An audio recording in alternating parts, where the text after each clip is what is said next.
Hey yo, what's up my guys? We're back at it again with another video. If you saw the last video, we just finished up the exhaust for my buddy's EG Coupe. He has an LS in it. And today we are going to street tune this bad boy.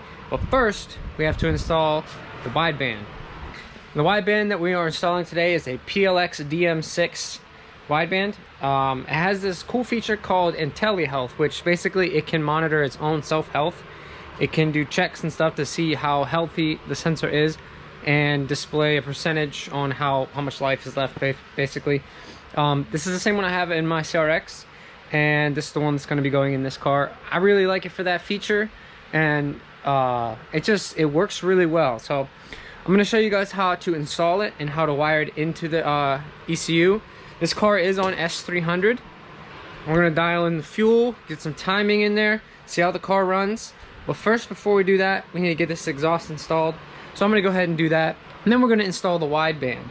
Once we have that installed, we're gonna have to iron a few things out with the car. It does have a roaming idle, like a vacuum leak, possibly.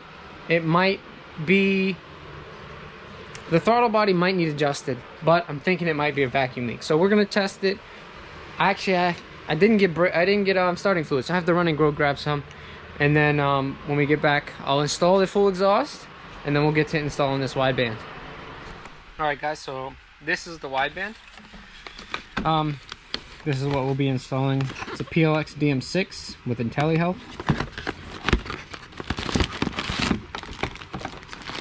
This is the gauge itself.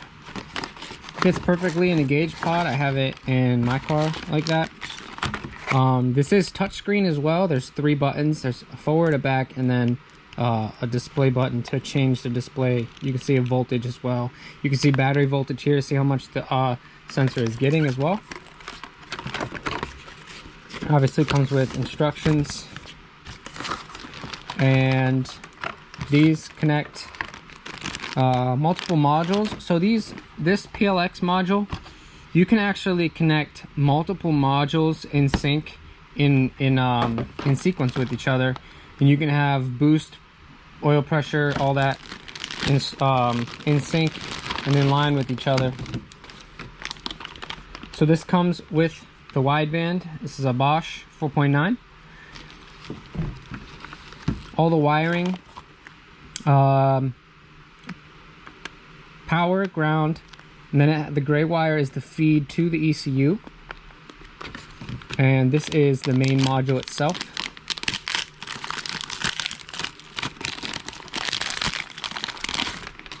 So everything will get plugged into here. This square plug right here will get plugged into here. The square plug only has 2 connectors currently. The third connector gets plugged in, and that goes to the ECU. Obviously power, and I'm gonna get some double-sided sticky tape. That way we can mount this inside the car in the center console somewhere, so it's out of the way. It's not gonna get tripped up over or anything like that. This connects the gauge itself to the module. See, like I said, you can have more than one module in sequence with each other, in like a daisy chain basically, and that it's pretty awesome. You can have multiple. They set it up like this for that reason. So it's a very linear curve from voltage to AFR, 0 volts being 10 AFR and 5 volts being 20 AFR. So it's very easy to set up in the S300. Like I was saying yesterday, on the last video, 0 milliseconds to 150 milliseconds. It's excellent. This is reaction time for the wideband. 150 to 250 is good, and then 251 or greater is poor. So let's get started installing this baby. Alright, I ran to the store and got some things. I got a fuse holder, so we can put a fuse in place, 5-amp fuse, and some double-sided sticky tape, so that we can mount the module in the car. First step, they want you to install the wideband into the bone. So we'll do that. I'll do that quick, and then we'll start working our way inside and get all this stuff handled. All right, so I got the wideband installed in the header, and this was actually super difficult to get this routed into the vehicle. I had to move the battery and the fuse box so I could put a small hole in the bushing that seals the harness to the body, pushed it through there, and then I had to fight with all this factory floor mat stuff. I actually had to tear it a little and move it just to get this down through the top there. It was so difficult to find that hole. Anyways, it's in. So we ran the wire for that. That'll go to the module. And then now we can start hooking up the module. So this comes from the wideband. This is the 6 pin. That will then plug into the O2 sensor plug. It says O2 sensor right there. And then the gauge itself will also plug into the analog, where it says analog, like that. So yeah, the this will plug into the female of this, and then the male of that will plug into the TX right there on the module. And then this is the red, this is the power and ground. This will plug into here like that. Then you'll run the power to an ignition power so that it comes on with the ignition and turns off when the key is out. And then you can run the ground to wherever there's a good ground. Sensor ground will be best, but chassis ground works just as well. I've had it like that on mine, and I had a small voltage offset that it was negligible, but you put it in the software, that way you can see exactly what's being given to the ECU. This gray wire will plug into the back of this plug right here from the gauge. It says on here number 3. It says right here number 3, which is this bottom right one. This wire will then go to the ECU to whichever pin you specify the wideband input will be in the software. I'm choosing B6. That's what I used in my Neptune. There's an option for that in the S300 as well. I'm using that because it has a 0 to 5 volt reference. If you use the D14, it only has like a 3.8 volt reference, so you can't read, like, I think like above 16.8 to 1 or 17 to 1. You can't read above that, so I just choose to use the 0 to 5 volt so I can see 10 to 20 AFR. 10 to 20 to 1 AFR, so I can see the full range, so that works for me. So I'm gonna figure out where this is gonna be mounted. He's gonna get a gauge, so I'm gonna leave, obviously gonna leave all of this slack to be routed up to the corner, so that he can have it up top there. But for right now, I think I'm just gonna mount it and put it in the ashtray. That way I can see it while I'm driving, monitor AFR, and then when I'm tuning it, I can pull over, look at the Lambda overlay, make the changes I need to make, and go from there. So I'm gonna route this into the ashtray, and I have to figure out where exactly I am going to put the module, because on the CRX, there's, behind the center console, there's room, and that's where I have mine, on the plastic of the center console, just double-sided sticky tape. But on the EG, there is no room. There really isn't. So thinking I might either put this in the glove box. I'll have to take a look. Alright, so I just realized I'm not going to be able to run this in the ashtray, because once this gray wire is plugged into the back of here, it's a little bit hard to depin these things. So I'm not going to give him the trouble of depinning it so he could take it out, so he can put it in the gauge pod, then rerun it.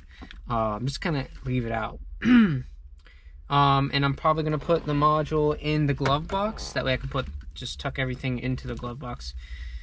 When it's time, then he can just run this piece over and to the column over there and do it that way.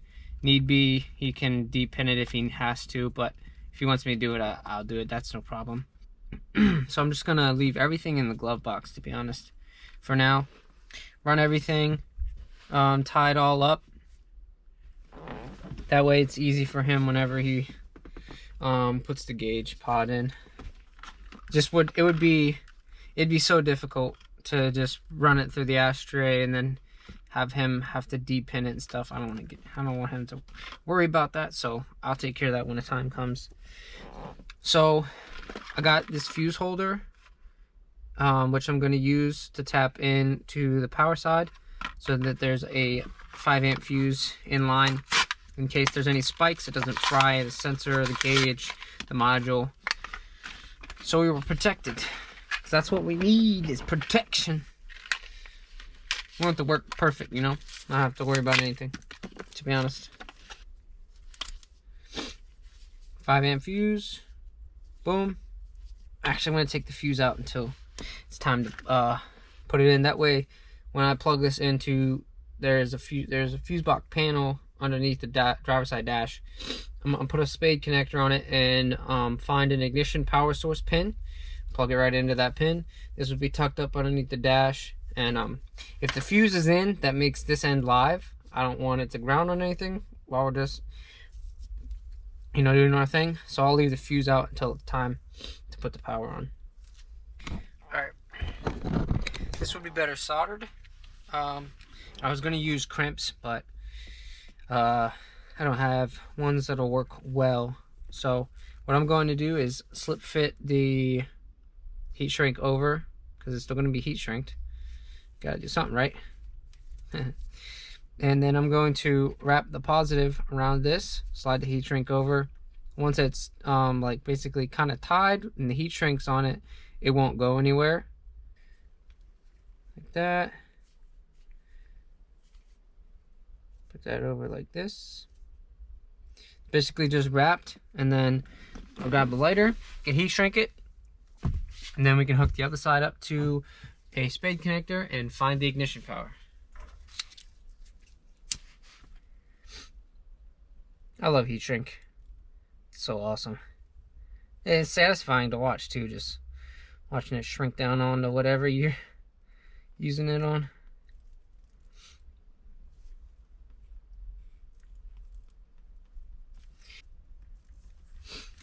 Cool. Alright, on the opposite side of the fuse, I'm going to put a bigger piece of heat shrink on there. So it'll have to go over the end of, I don't need to use this big piece, but I'm going to.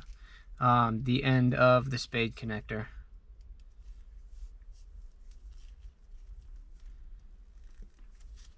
Just sit in there.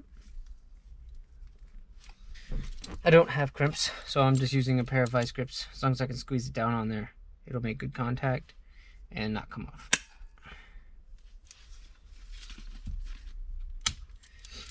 Go a little bit tighter for good measure.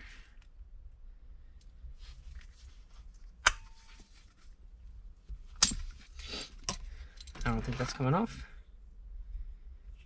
Slide the heat shrink over.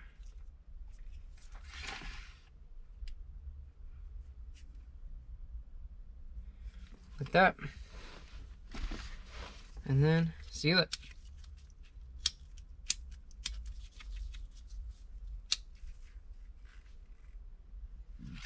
And we got our power side all good. The negative side, you can find anywhere on the chassis that there's a ground already. You can just move the bolt, put a circle style ring connector on here, and then ground it in the same spot. I'm gonna have to look for one and find one, but once it's grounded, won't really have to worry about it any longer. So when the gauge is mounted in the gauge pod on the driver's side, I'm gonna plug it in now, but this will be used to extend it over here because this is so short. It's female and a male end. Gauge plugs into the female end, and the male end plugs into the TX on the module. I'm gonna put double-sided sticky tape on that so that it doesn't move and rattle around.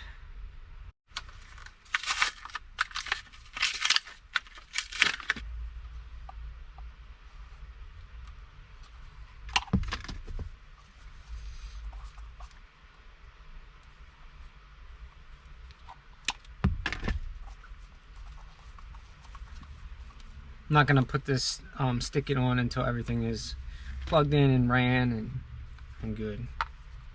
All right, so per the instructions, this gray wire will go in the number 3 on the plug from the gauge itself, which is the bottom right corner, bottom right.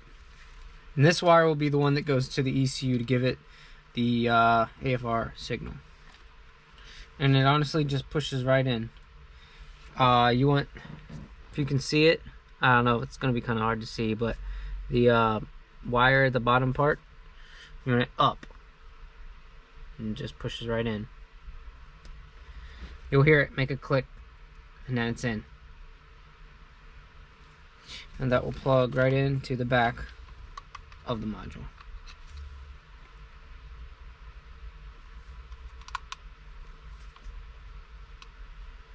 Boom.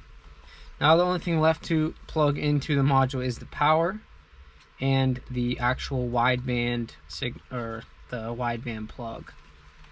Alright, so looking for power over here on the fuse panel. There are a few pins up top here, if you can see where my finger's pointing. These pins right up top there, those will have power. Now which one has ignition power is the one we need to find, because there will be a few that have straight battery power all the time. So I'm going to use my tester real quick, test which one has ignition, well, which one has battery power. That way I know which one to count out. Okay, ground it to the door hinge. Check the first one. Alright, that one has battery power right now, which that's not, the first one's not gonna work. Second one has nothing. Let's put the key in and turn the ignition power on and see if that second one has battery power. I mean ignition power, I meant.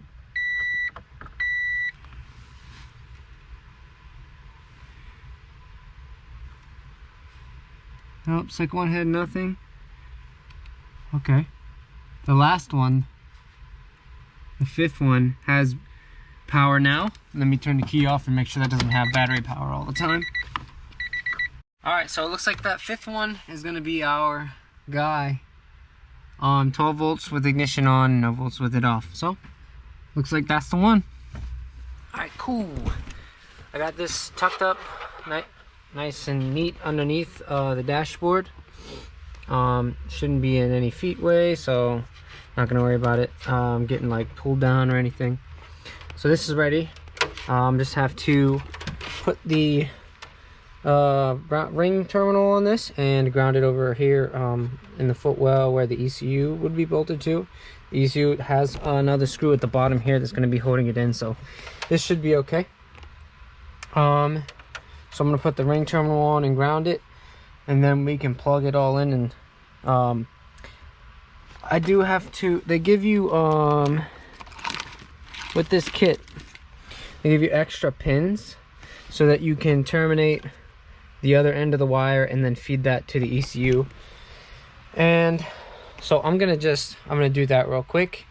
Ground it, terminate it, plug it into the pin on the ECU, and then we can turn the key on, plug up the power, make sure the wideband works, make sure it's reading right, make sure it's operating correctly, and then I'm gonna put on my headband for point of view and go out for some street tuning.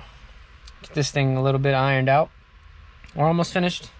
This may be a little bit shorter of a video, I'm not sure yet. But yeah, so I'm gonna get this terminated, get it wired into the ECU, and then we can make sure everything works.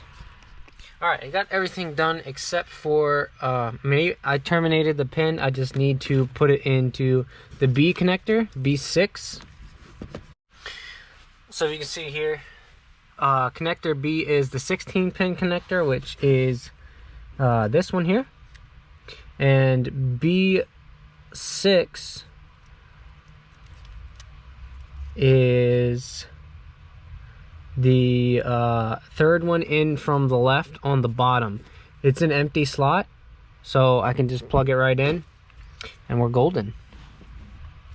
So that on the connector itself, there's a way to unlock this little latch, and it allows it to all the pins to be connected and disconnected a little bit easier. So I'm gonna unlock it real quick, fold it back, pin it, and then close it again.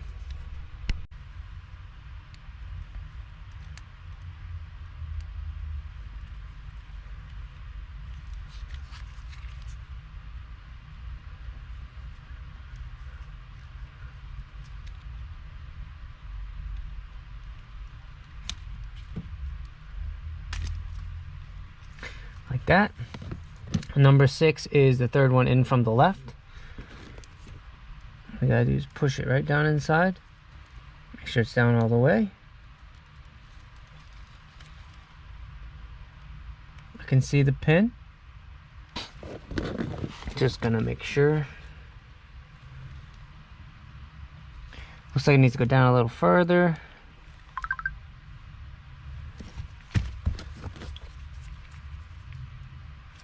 Try and push it down a little more. Should make connection, but I don't want to chance it, so. Cool. Close it back up. Make sure the pin's closed. Awesome. Now we're ready to rock. Alright, this is a little bit of a mess, but I'm gonna zip tie most of it out the way, kind of clean it up a little bit. But everything is good, everything's plugged in except the power wire, that'll be last. And then we can turn it on and see if the gauge is working. Go ahead and plug the power in now. And I just have to put in the fuse. And then we can turn it on and see if it operates. Alright, fuse is in. Alright. Hey, we got power.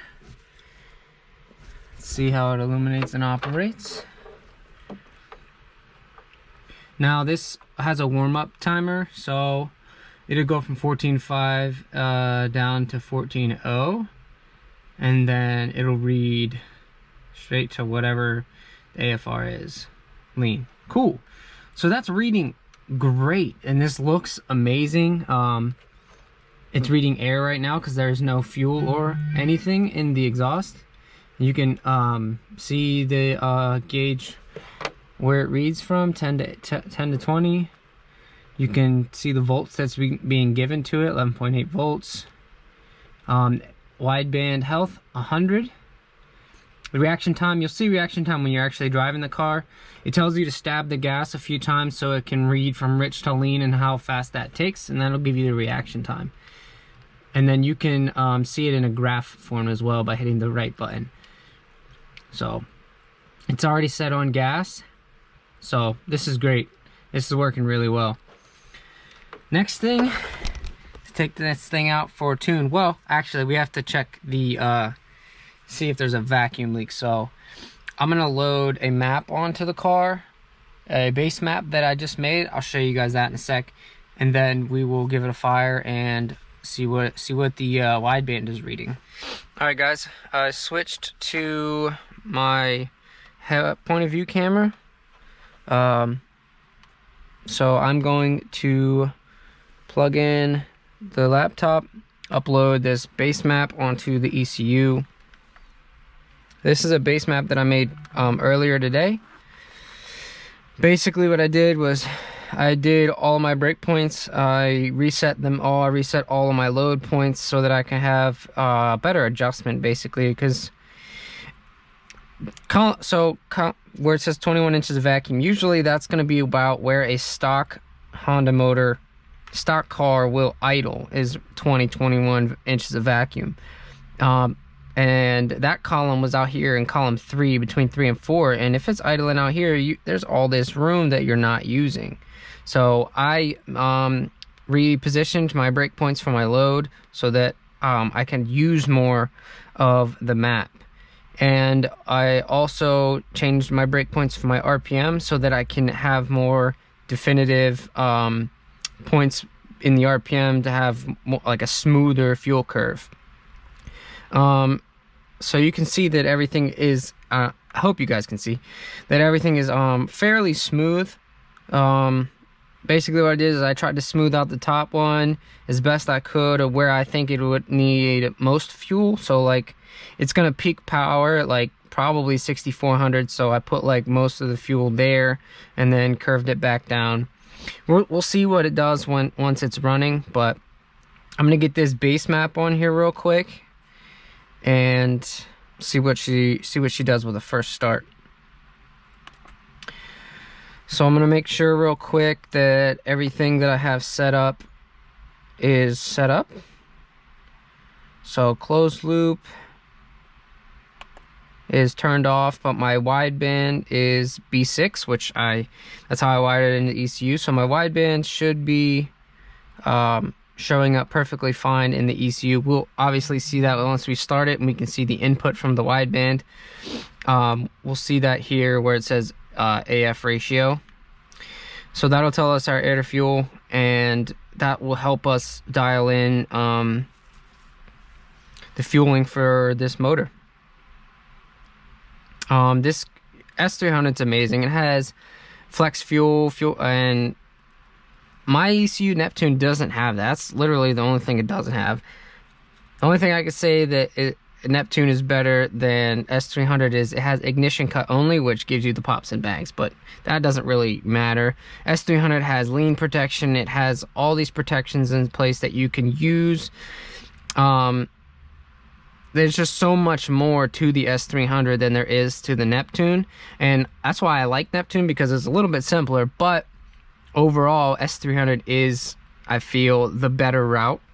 I'm gonna be looking into getting one soon, or whenever I boost my brother's car, because I'll probably throw my Neptune in his car and let him run around with that while I use the S300 on the CRX. All right, I'm gonna plug in the ECU to the laptop.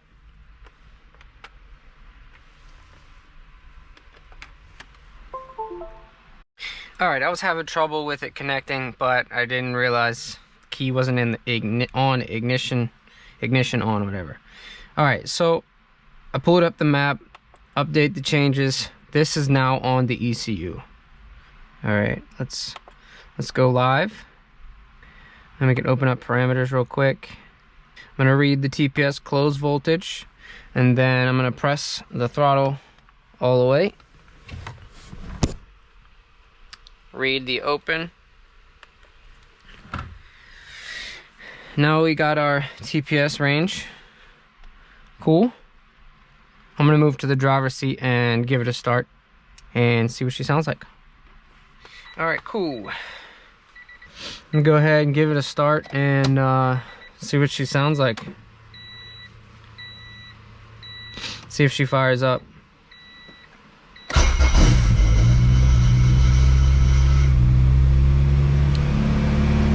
Smooth as butter. Let's get live though. We have an error code.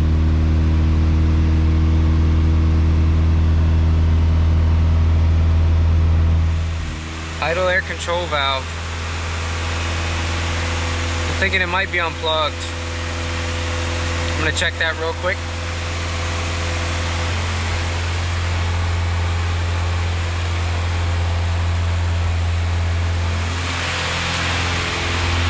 Sounds really quiet though.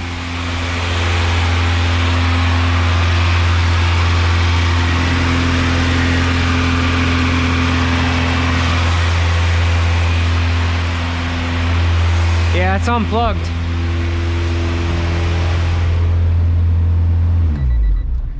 Turn it off real quick and open the garage. Exhaust sounds really quiet. I'm hella surprised at how quiet it is. And the idle air control valve is unplugged, so I am going to plug that in once I find it. Plug that in quick. See if that makes a difference on how it idles now and once it's warmed up. Because when we started it the other day, it was having a roaming idle issue. That will happen though. Usually it's a lot quicker. It'll bounce, but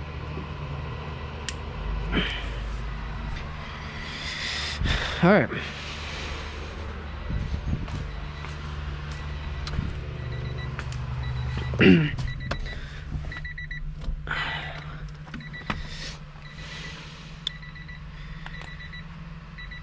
Okay. See what it does now.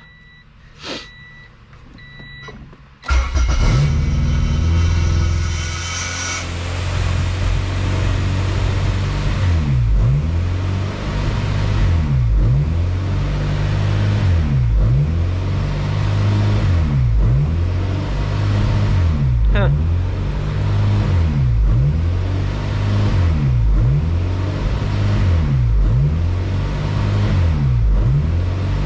Let's see something quick.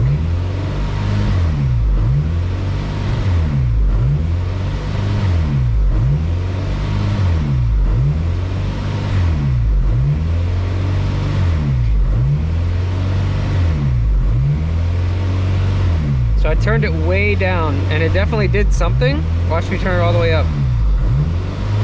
You can tell it's doing something. So idle air control valve is working. So I'm thinking there's probably an exhaust leak.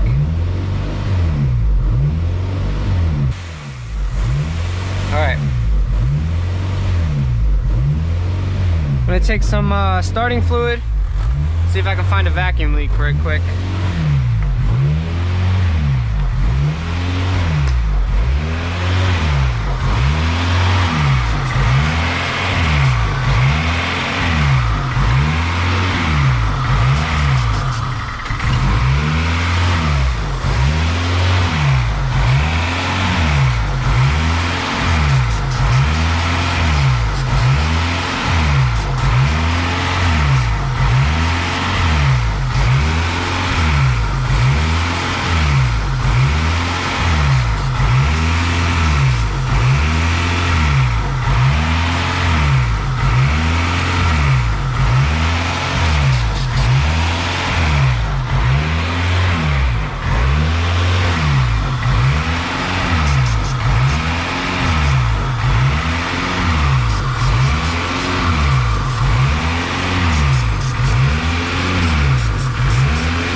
Okay.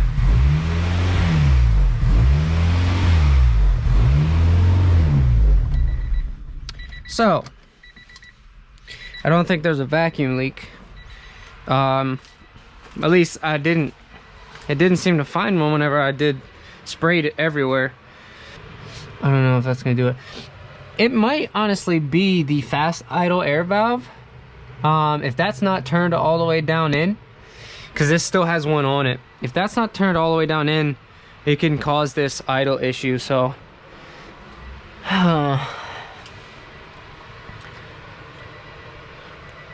didn't seem like there was any vacuum leaks though. So, and you could tell the idle air control valve is working. It is doing something. When I turned it down, you can hear the idle come down a little bit, and when I turned it up, you can hear it go up and be quicker. So I'm gonna take a few minutes, see what I can find out real quick, and we'll catch back up. Well guys, found the culprit, and of course there's a plate that's supposed to be here, if you guys can see, hopefully. These screws, no one ever takes these out, so these bitches broke off. But as you can see, you can see right here, it's backed all the way out. And as I put the pliers in the little grooves and twist, like, if it'll let me do it, like that, this thing is turned all the way out. This was our idle issue. So I'm turning it in now. I might be able to drill these out and get some other screws to put in it, but I'm looking for another FIAV right now. My buddy is, so we can get this thing back on the road. Well, so much for that. let's see what we can do. I'll let you guys know. All right, guys. So I found another fast idler valve at my house, and these came off relatively easy. So I screwed this down in. I gotta move the center gasket over though, because this one was too bulged. It won't fit any longer. So I tightened it down. I'm gonna seal this up and then put it back on the car and see how it idles after it's back on.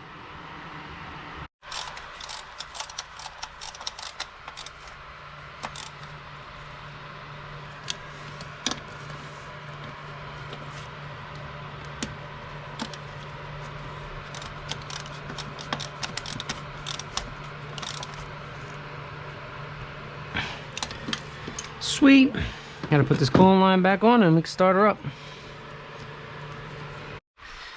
Alright.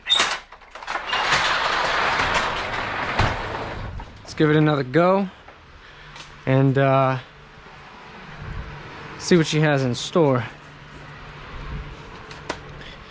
I got good hope. I got high hopes, you know. That was definitely, it's definitely a possibility of what it could have been. Because there was no vacuum leaks, so I'm hoping that that was it. All right, plug in the laptop, go live, intake air temp, engine coolant temp 70 degrees. Let's see what happens.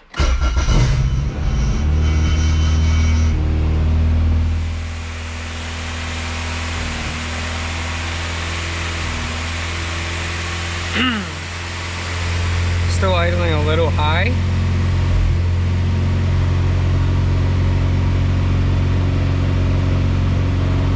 Really high.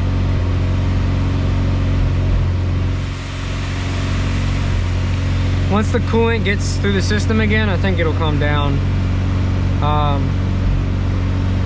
Because we did open that system, so there might be air in it. I might have to circulate.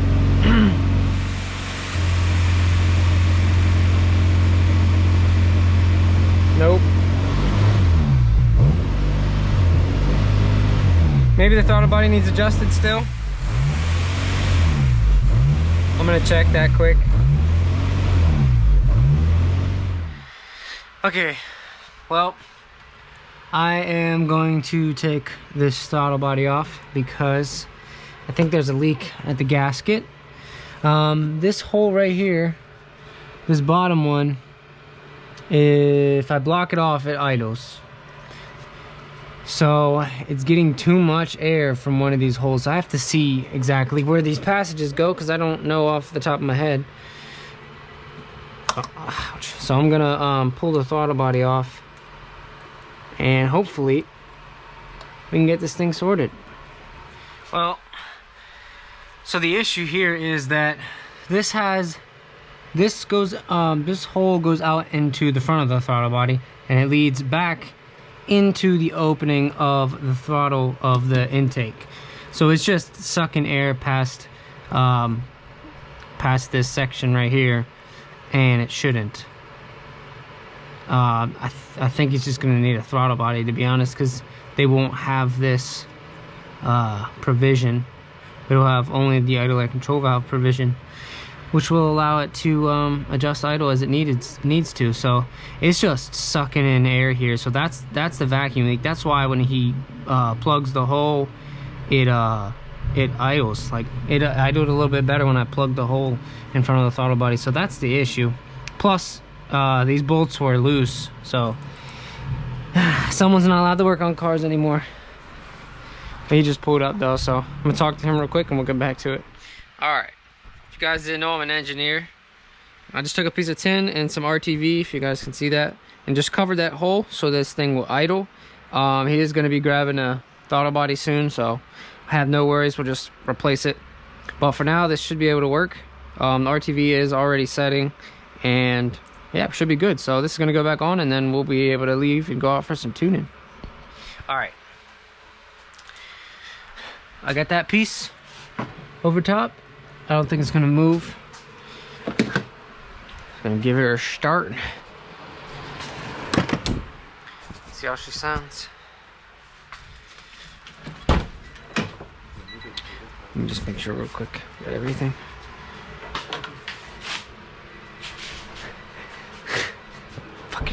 Fucking break it.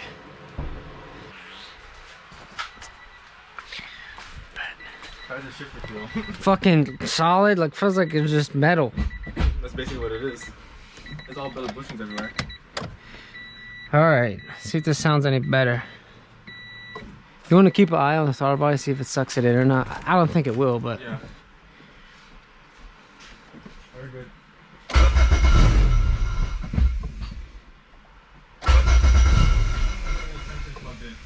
Oh, shit, I forgot about that.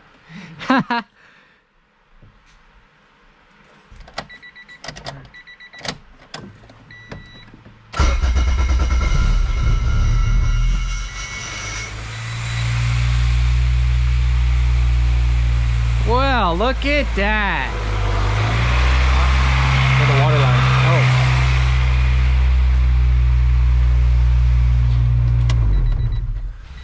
Oh. Forgot about that. Did it start shooting out? Yeah, it wasn't that much. Okay. You say, what about gas? That's how would you look at that? Because it just started to idle so perfect. Sweet. All right, let's get this bitch on the ground and go out and do some tuning. All right, so Yarrow actually just went to go get a throttle body. We did put that one on. It's gonna come right off though, because we're gonna get a TPS. We want to move that map over to the new throttle body. But for right now, I'm gonna warm up the car, check the timing, make sure the ignition timing is on point, make sure it's warmed up, and just get it ready for when we go out and tune. So, all right, so Yarrow just went and actually picked up this throttle body. It's 50 bucks, pretty cheap. I think it's a Chinese model, but it works. So that work. I don't think we're gonna have any vacuum leaks. This should be good. And we're gonna plug in everything and then give her a start and see how she idles. All right, 2.5 on a 3-inch. Yeah, that works. Bet. All right, go ahead and see if it fires up. It should.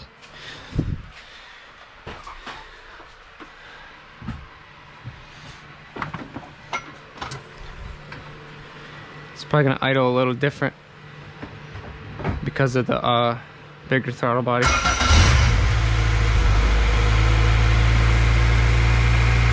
What's I was gonna say what the RPM at, but his tack don't even work. Is it working? 15?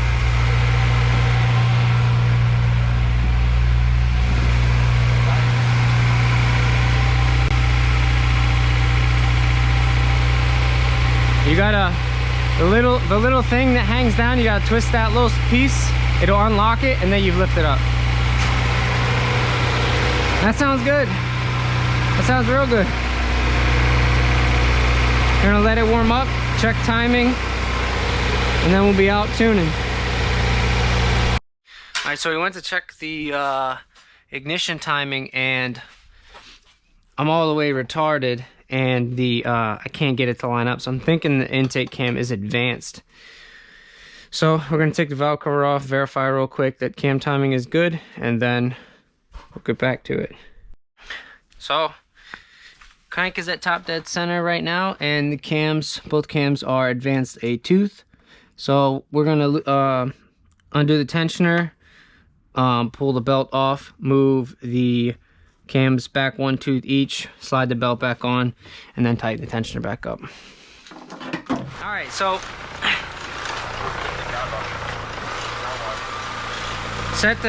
we got the cams back in time. Set the ignition timing. We're at 16 degrees. We're locked on the ECU. Now we're ready to go out and do some fuel tuning and get this thing buttoned up. All right, let's get on, bruh. Uh-oh. Nice. Oh, that's definitely tire rubbing.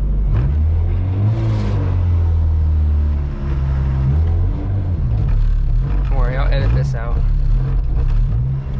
What's the stock on? Hold up. think it's the front bumper.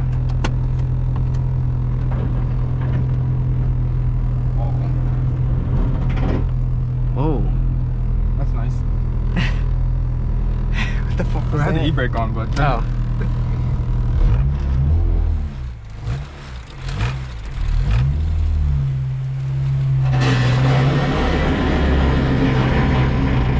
What is that?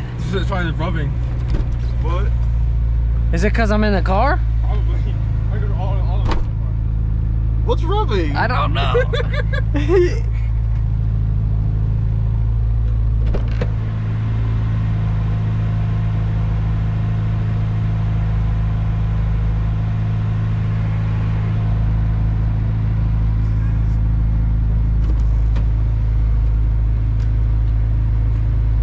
I don't see a fender liner anymore. Oh my god! Hopefully that's it and it's not fucking... Right, hopefully that's what it was. Alright. Well, we really didn't get too much tuning video, I guess you could say. Today I was really focused on trying to get the tune somewhat close, and there was just certain spots that were giving me issues that really did not want to lean out. So he's gonna bring the car back and drop it off when he has some time that he doesn't need the car, and I'm gonna take it out and do all the tuning that I need to do. I might get some dyno time as well. I'm not sure yet. That'd be on me. That wouldn't be on my buddy. So I just want to, you know, I want to do that for him and help him out. So I'm not sure when that'll be, but when he brings the car back, we'll finish street tuning the car.